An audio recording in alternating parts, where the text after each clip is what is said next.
Guys, gandang hali guys, tanghalian na guys, gutom na. Umuwi na tayo guys, umuwi na tayo. May erap, sobrang init ngayon guys, oh. Sobrang init ng panahon. Mamaya na tayo babalik, mga alas 3. Umuwi muna tayo para kumain. Para sabayan na rin natin kumain yung pamilya natin. Mahirap kasi pag hindi nasasabayan pag tanghali. Uwi tayo gabi. Tapos pag uwi natin gabi, tulog naman sila. Pag aalis tayo ng umaga at gabi ay tulog pa rin sila. Hindi parang wala na tayong bonding sa pamilya natin. Pero minsan mas maganda rin na kahit tanghali, sabay man na kayo sabay-sabay kayo kumain, yan. Ay nako. Grabe guys, sobrang init.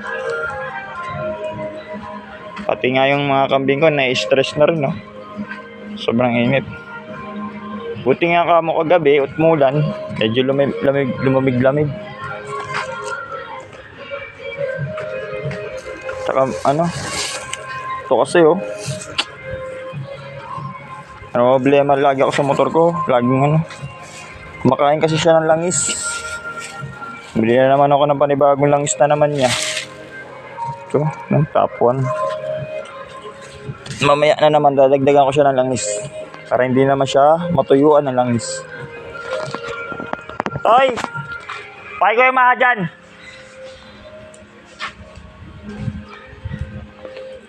Sheesh!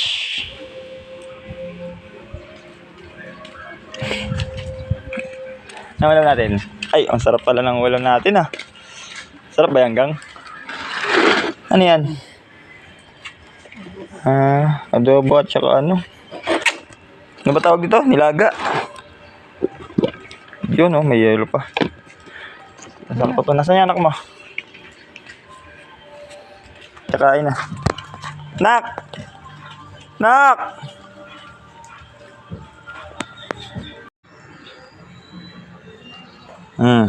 Mayroon pa tayo guys.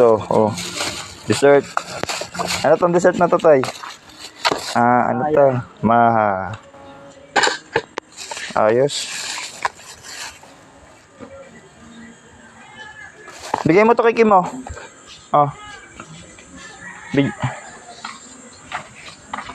Siya no. Kumain na tayo. Kain na ba tayo? Yung anak ko. Isang kamay. Hindi naman. Bad Gagaling ka na, walang sabing isang kamay. Wala ito yung sarili mo. Matanda mo sa baw. Sarap nga yun, marami sabaw para sa healthy. Ay, naku. Kain po. Ano ka na, Lin? Kain po tayo.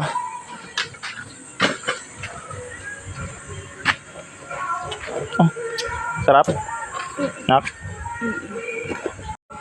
So guys, shout out pala sa nagbenta sa akin ito. Doon sa tapat ng Goodyear. Ano? Sa Alpha Coffee. Pero Alpha Coffee dapat dapat kape.